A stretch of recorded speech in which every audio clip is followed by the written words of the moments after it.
Today, we find ourselves at a crossroads where the ethical decisions of government officials are being questioned. In this clip, a senior official is clarifying his stock transactions and divestment. This discussion isn't just about personal investments, but about the transparency and accountability of government officials. It helps us understand how the financial decisions of high-ranking officials can impact public trust and law enforcement effectiveness. Addressing this issue and implementing reforms is crucial to ensure that our governing systems are more ethical, transparent, and trustworthy for the people they serve. Holding this hearing, thank you, Director Patel, for being here today. I have a couple of questions regarding a terrible shooting that occurred in Colorado, a state, as you may know, that I represent. You've testified previously about, I think, what you would describe as your efforts to provide more information regarding the investigation with respect to the horrific assassination of Mr. Kirk. And so, in that same vein, I'm hoping you can provide this committee and my constituents in Colorado with some clarity. Absolutely. I think, as my colleagues know, in Evergreen, Colorado, Jefferson County, a county that I proudly represent, at Evergreen High School, a shooter ultimately injured 2 students. Were praying for their swift recovery. There's an article here from Colorado Public Radio. The title is, quote, FBI was already investigating an account that may have been linked to the Evergreen shooter. You're familiar with the circumstances generally, Director, regarding this terrible tragedy. Yes. So my understanding from the public reporting is that an organization reported to the FBI in July of this year regarding, just reading here from the article, that the FBI opened an assessment into a social media account user whose identity was unknown and who was discussing the planning of a mass shooting with threats nonspecific in nature. This is the FBI's statement to the press. And that the FBI continued to work this assessment investigation to identify the name and location of the user up until September 10th, 2025, which was the day of the tragedy.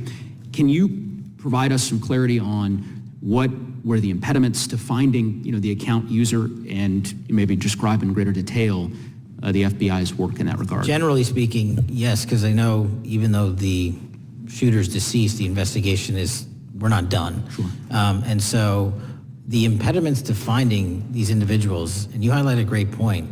We had 2 huge tragedies in the span of days in this country, the school shooting in Evergreen, Colorado being one of them. And proactively going out onto these social media platforms, which are so large, is our biggest impediment. And we need to rely on the service providers. There's actual legislation, I can't remember the name of it, that's up for renewal, which will, and I think at the end of the month, which gives service providers the ability to report that information in from their end without liability. We need that to continue, because while the FBI has so many people and the police are great at doing it, there's just too many platforms to cover down on.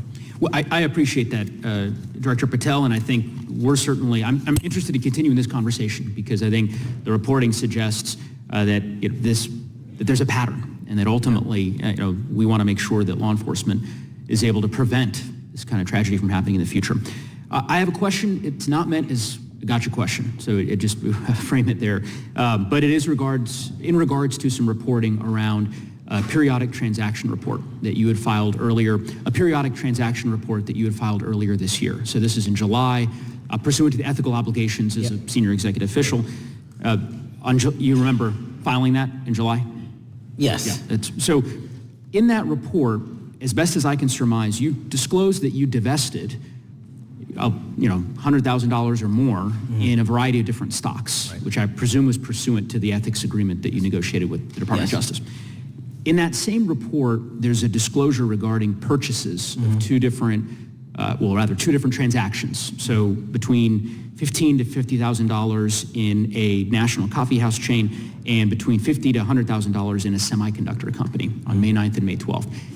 Are those transactions that you're doing personally, or are these through a stockbroker, or are these transactions that you're handling yourself? So how they happen is I submit proposals under DOJ guidance to say, hey, I would like to trade this or that, and they run their review, and the FBI runs a review, and then they come back and say yes or no, and then I make the transaction. Is there a reason that you decided to make the purchases into those 2 companies?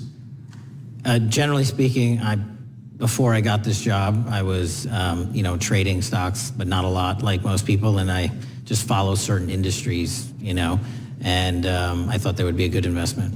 So the reason why I ask, right, because you had divested in other companies, and I presume that wasn't because there were actual conflicts. It's just that you wanted to avoid an appearance of impropriety. It was both. Both, but not all of the companies were conflicts.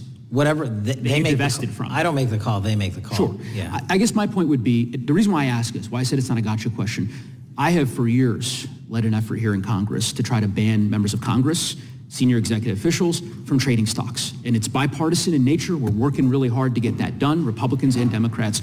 And you can understand, I think, given your role, given the nature of the position that you hold as the leader of the largest law enforcement agency in our country, that divesting entirely, not doing day trading now, I think would be something that would be in the interest of the American people. So I just would hope you would consider that, and that moving forward, that perhaps not purchasing stocks in individual companies, I would think would be something that would be worth pursuing. Gentleman's time is...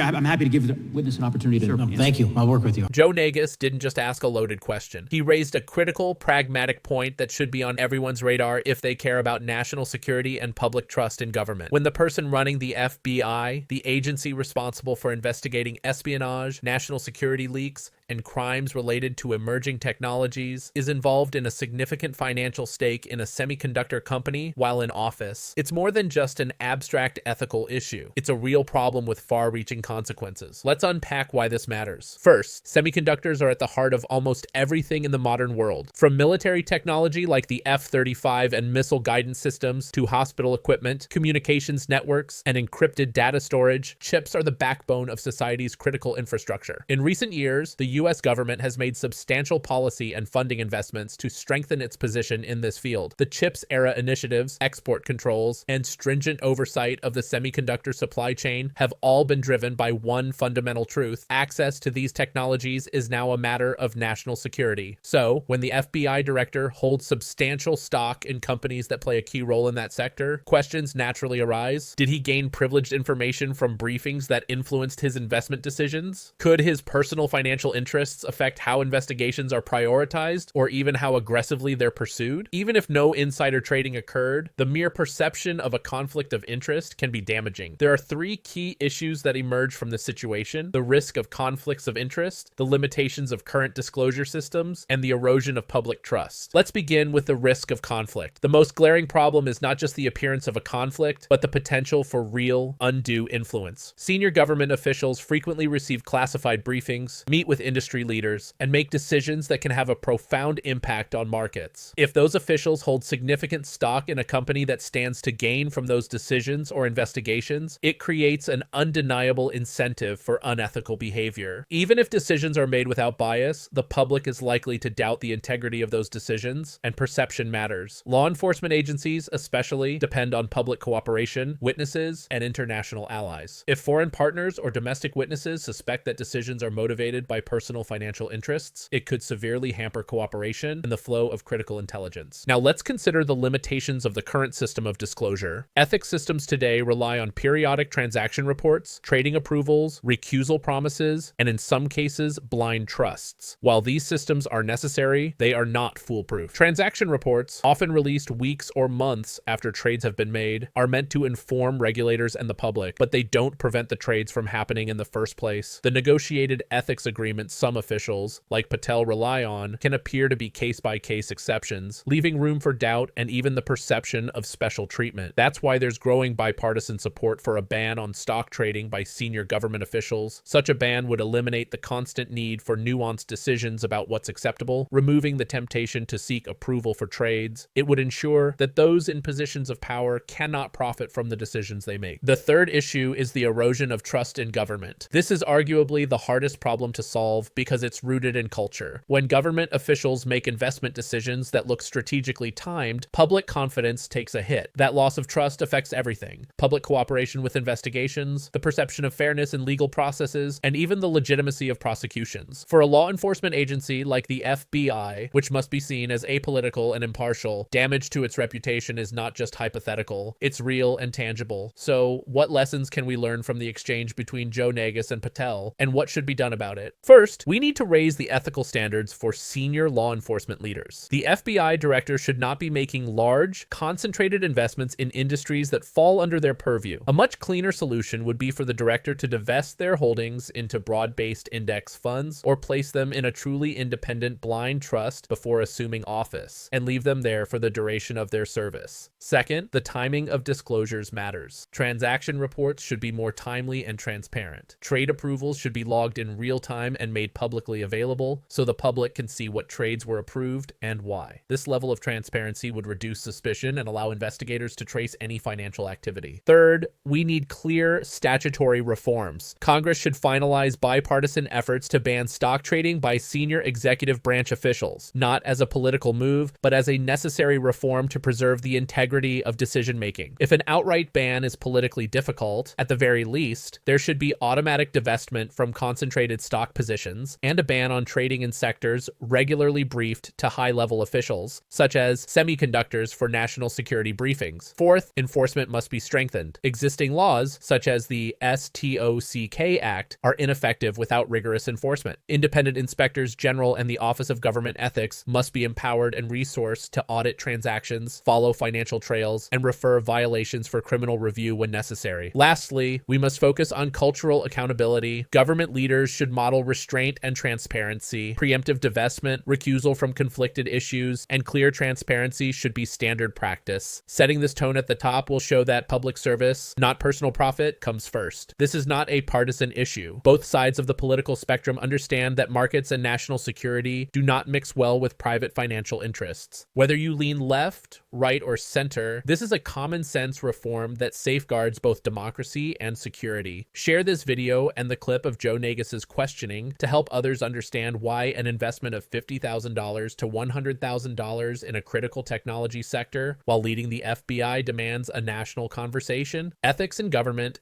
isn't a side issue. It's central to public safety and the integrity of our democratic institutions.